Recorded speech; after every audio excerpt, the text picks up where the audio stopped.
I congratulate Donald Trump on his victories tonight. But we are the only campaign that has beaten Donald Trump once, twice, 3 times. That was Senator Cruz last night after winning 3 states, including his home state of Texas. Donald Trump won 7 states, and the frontrunner says the party should just accept him as nominee. Our party is expanding, and all you have to do is take a look at the primary states where I've won, and just look where we've gone from X number to a much larger number. But if I'm going to win 5, I've already won 5, but maybe it could be 6, 7, 8, 9. Could be 9. Could win 9 states tonight. If I'm going to win all of these states with tremendous numbers, and if I'm going to come in the worst is second in the 2 or 3 that I might not win, I think, we're a democracy. I think it's awfully hard to say that's not the person we want to lead the party, right? I am a unifier. I would love to see the Republican Party and everybody get together and unify. And when we unify, there's nobody that's going to beat us. Ted Cruz's national campaign spokesperson, Ron Nehring, is with me. Welcome back, Ron. Glad to have you back on the show. If Senator Cruz hopes to pick up anti-Trump voters, does he have to clear out Senator Rubio and Governor Kasich?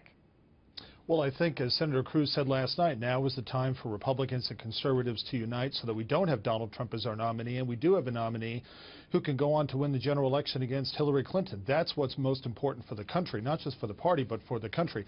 So this process is going to work itself out, and those candidates who do not have a pathway to victory, which is everyone other than Donald Trump and Ted Cruz, need to seriously consider how much longer they want to remain in this race, as opposed to coming together and uniting so that we can have that strong nominee going into November. So let me ask you this, Ron. Were you surprised with Senator Rubio's comments? We're going to play them now, which really seem to target Cruz a lot more than Trump. Here's Senator Rubio.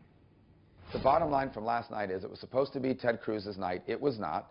Donald Trump, 65% of the people who voted against him, and that's the problem he has. He can never bring this party together. There will never be a time when our supporters are asking us to make way for Donald Trump. So Trump obviously claiming he can be a unifying force. Are you trying to put Senator Cruz in a position to be able to say the same thing?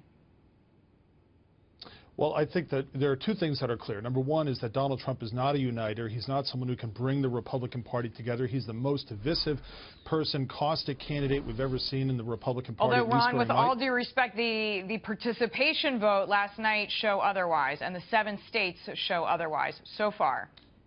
Well, take a look at this. The fact is that Donald Trump has the highest negatives of any candidate in this field, by far. And that's not according to me or our campaign or our polling. That's according to the Gallup organization. And those high negatives don't hurt him as much in a 5 or a 6 or a 4 candidate race.